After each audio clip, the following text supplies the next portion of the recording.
Afternoon everybody, welcome back to Apron Sesame. You'll be pleased to know that my Johnny Depp look is coming along nicely. So this time we're going to be doing something for Michael and the boys. This is a nice easy tray baked curry. There's quite a few ingredients in this and I know that'll put some people off, but maybe really worth a try. Go and find these things, you can find all of them, they're not hard to find. So let's look immediately at what we've got here. So we have got kind of three parts to this. Number one is the chicken type part. Then I've got a paste type part. And then I've got I'm going to do these with naan, so I'll show you how we do those as well. So I'll just go through some of these things because it's a bit confusing possibly, but I've got chicken thighs. Has to be chicken thighs, end of story, don't use anything else. Go to your local butchers and get chicken thighs because they're so much nicer. I've got 2 per person on this. Then we've got some baby potatoes. Again, you can just use nice little small potatoes that you can get. We've got some coconut milk. We have some lemongrass, you can get this anywhere, that's easy.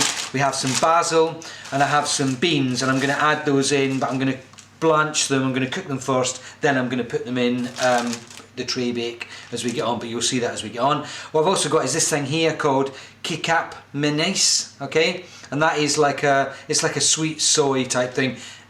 You've maybe never heard of it, but it's not actually that difficult to get. If you can't get it, then you can use you can just use standard soy sauce in that and add a little bit of sugar because there is a definite sweetness to this. What I've also got here is this is going to be a curry paste that I'm going to make up, and in that I've got some shallots. Again, you can just use onion if you want. I've got some chilli.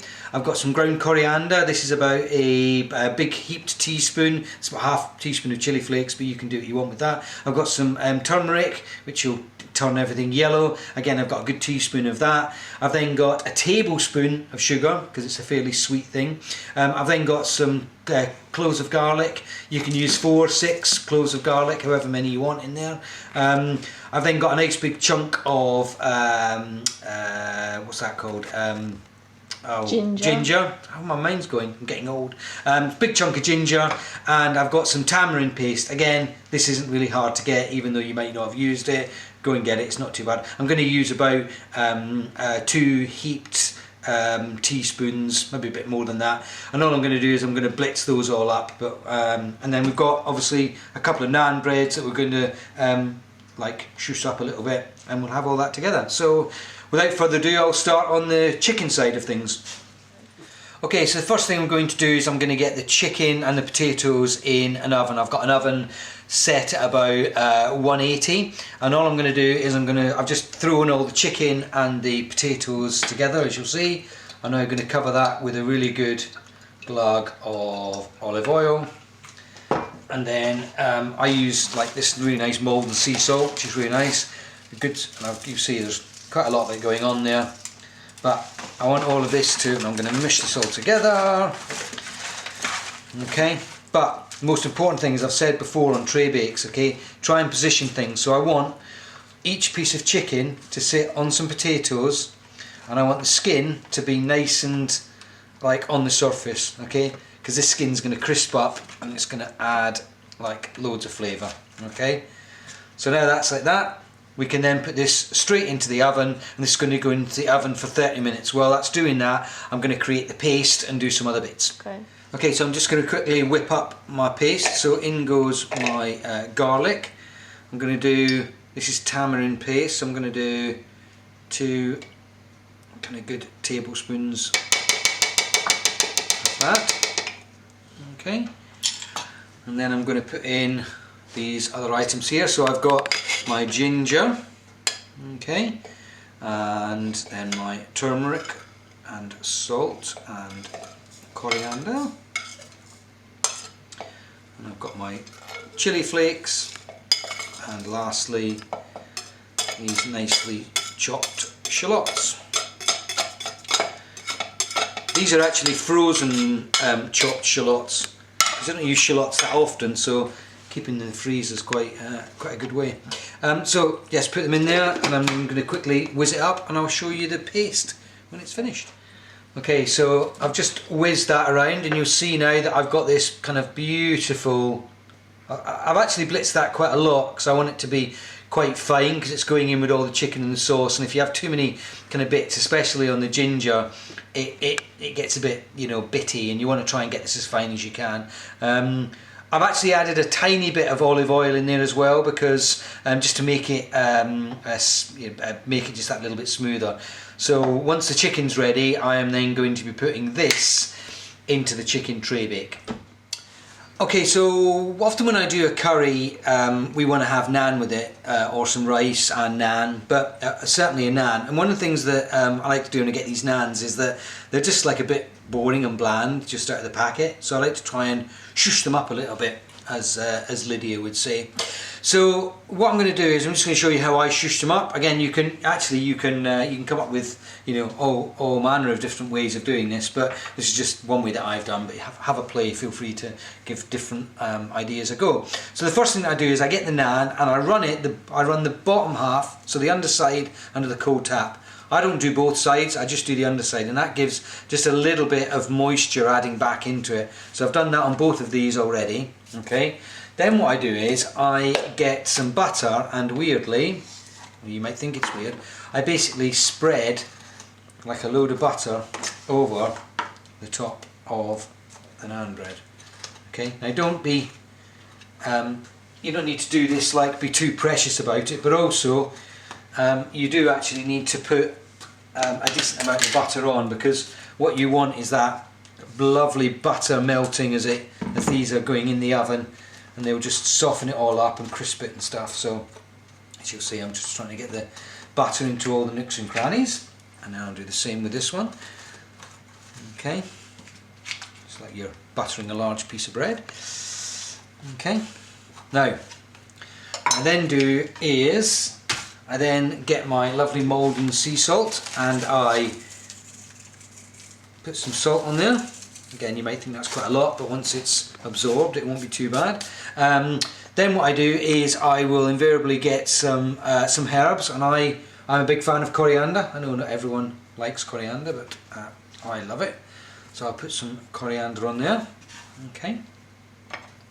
What I'll also do is, weirdly, it goes very well with this, is I put some thyme on here. Again, can either be dried or fresh, and that goes really well, strangely, with naan breads. And then last but not least, I will then, you can put chilies on these as well. I'll just put a little bit of olive oil over these like this. Okay, I've got to be honest, just looking like that they look amazing.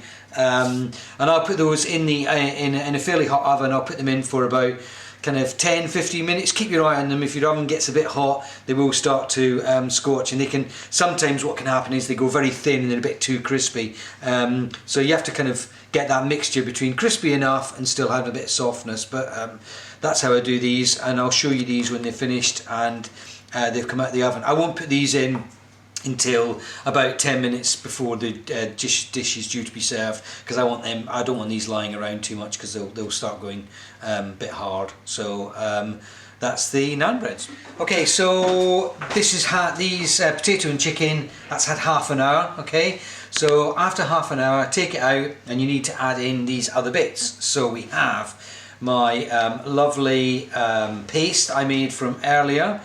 That just goes in. Okay, I'm just putting in at the moment because it's then going to get all mixed around. I then have a tin of coconut milk. That goes in as well. Make sure you get all the nice yummy bits off that. Okay. This is the Kickat Manis. So this is 60 milliliters. Okay. And again, if you can't get this stuff, then mix some soy sauce with some sugar. You won't get quite the same taste, but it will do. Okay, so that's 60 milliliters of that going in. Okay, and then lastly, 2 lemongrass stalks. And you'll see here that what I've done is I've bashed them. Okay, you need to do this so that all this lovely inside flavours can all come out. Okay, so essentially what I'm now going to do is I'm going to just mix all these around. The other thing that I didn't mention right at the beginning is This here is 500 millilitres of chicken stock, and that needs to go in as well, and that will give you your kind of lovely yummy sauce. So what I'm going to do now is that within the pan I'm just going to mix everything around and make it all nice and yummy. Okay, as you see, there's no exact science to this, just moving it around, making sure that everything's got all beautifully mixed. Again, make sure that the chicken all gets a good tasting of that, and that's basically a basis for fabulous curry. And what I'm going to do now is, again, as I've said before, I'm going to position these chicken pieces, chicken thighs. They must be skin side up, okay, because otherwise you're going to have kind of rather sad looking chicken at the end. Okay, I'm going to move these around.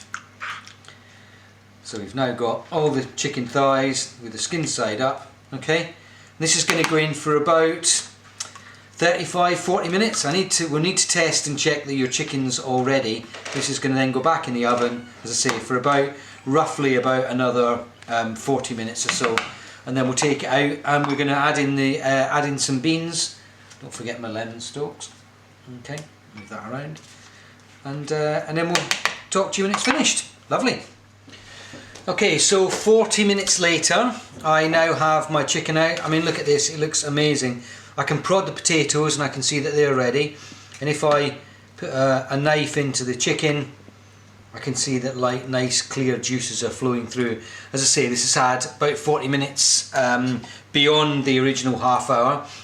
And what I'm going to do is I've got a good handful of basil and a good handful of coriander, and this is really important that you put this in, and I'm going to stir it through in a minute. And the other thing I'm going to do is that I've got some beans here. Now these beans, interestingly, I've blanched, so I've kind of cooked those already, and what I've done is I've put those, cooked them for about 4 or 5 minutes in hot water, and then I've put them into some cold water, okay, and what that does is that just allows them to keep the green colour, which I think personally is quite important, okay. So I'm going to just mix this all through, and the beans will then warm up. I'm not going to put it back in the oven. This is just absolutely fine like this, and I can tell you that sauce is just absolutely unbelievably nice. The other thing, so I've got that. What I'm now going to do is I'm going to get the naan breads out for you. Okay, and you can see these now. Look, you can see them bubbling, lovely and buttery, still a bit soft but a little bit crispy as well. And essentially I'm going to cut these up into pieces, and I'm going to take all of this to the table, and it's just ready to go. Okay, so there you go, a tray baked curry. I mean, you can't go wrong really, can you? Let's be honest. Definitely try this one. I know there's loads of ingredients in it, but it's just so tasty. Anyway, cook it yourself and enjoy.